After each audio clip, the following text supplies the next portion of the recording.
What's up, guys? It's your boy OXY back with another video, and today is going to be a pretty easy, breezy, nice and beautiful, like cover girl type of video. All right, you feel? So last week I dropped a video about the whole 5 photographers and 1 model thing. Now, there's a lot of pictures that we took, so obviously I didn't put all of them up there, but I do want to showcase some of my favorite ones, as well as, you know, kind of what led me to make those photos the way that they were, sense of direction and stuff like that. So if you are a photographer who is, you know, wanting to know or wanting to do more, or if you've seen my pictures and you were just like, I wonder how he got that idea, this is where I'm gonna just pretty much just go out with it. Okay, let's get started.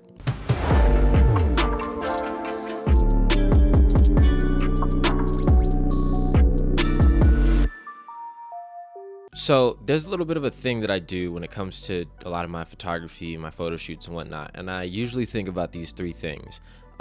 There's 2 more on top of it, but I want to just go with the main 3. The main 3 are direction, it is background, and then depth of field. With me liking unrealistic type of content or unrealistic type of photos, whenever I make something or put it into Photoshop and put it into whatever I'm putting it into, the first thing that I'm thinking of is, what can I put in this photo? Now, it's obviously easy to put random things in a photo and be like, oh yeah, Photoshop works. But it's another thing for it to make sense, all right? Now, what I usually like to do is I usually like to pose the model in a way that she's looking away from the camera or looking in a direction to where I can put something in that direction. It's going to help because it's going to make a more of a realistic approach to the situation rather than it just being like, wow, there's a fish there. Why is there that? Why is there this? So it makes my job a lot easier, especially when it comes to the editing board. And plus, you know, with a fire caption, it just like adds the right amount of spice onto that photo too.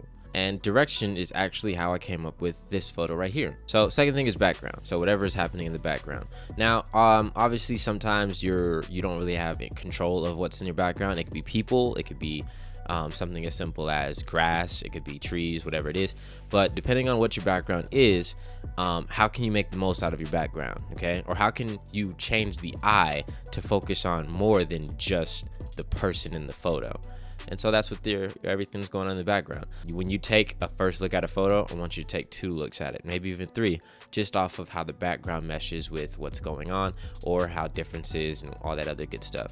So for example, the trees in this photo or even the grass, they were red when I did them. That's something that you have to focus on because you're like, wow, that's crazy. That's like a really, really crazy red.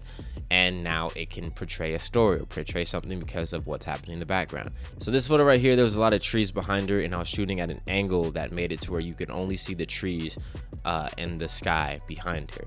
So when I made this whole thing happen, it was more so like, all right, how can I make use of this background? There is a regular photo to where I am only just using the green, so that one's just dope too, but I wanted to do like obviously my unrealistic type of red style with it, so it just makes it, you know, just blend and mesh well. You feel me? And last is depth of field. Okay, so I play a lot with blurry things. Okay, if the focus is always on the subject, then my idea is to make sure that whatever's in the background is blurred, whether it is fake or non. I try to make sure that I have something that's providing a depth of field to where your eyes are forced to focus on something.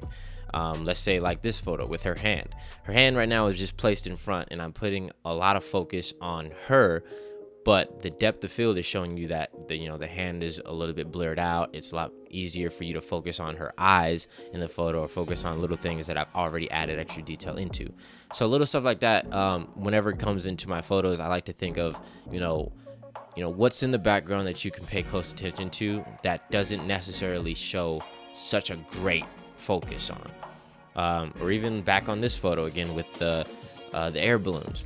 Now there's one air balloon that she's looking at, but there's also air balloons that are in front of her. There's air balloons that are behind her. So the idea is for you to be able to look at everything that's going on in the photo and then take what you feel from it. And then there's this photo right here where this photo, you're not even looking exactly at what's going on in the background, but you can see like my name is glowing on one of the kiosks. So it looks like I'm like, there's something with my name on there. So little stuff like that, like adding in details in the background and especially applying that depth of field, that's what makes it for a greater picture, because now you have to look at it a lot longer for you to find out exactly what is going on in the picture. And that's just the way that I am. So yeah, I just kind of wanted to just tap on that. I did kind of not have anything to talk about, which is why I brought up with this idea, because this was in one of the throwaway ideas. But I mean, it's a really good little test right here. And also for those of you who are doing photography and stuff like that, or Photoshop even, this is a good direction for you guys to be able to just tackle on too. Some of you guys can do it better, some of you guys can do it however you feel, and always involving your style is the way that it works best. So yeah, thank you so much for watching this video. If you liked what you saw, please subscribe, like, and ring that bell so that you can get more notifications on whatever's coming next. All right, and I'll see you guys next time for the Q&A on Monday.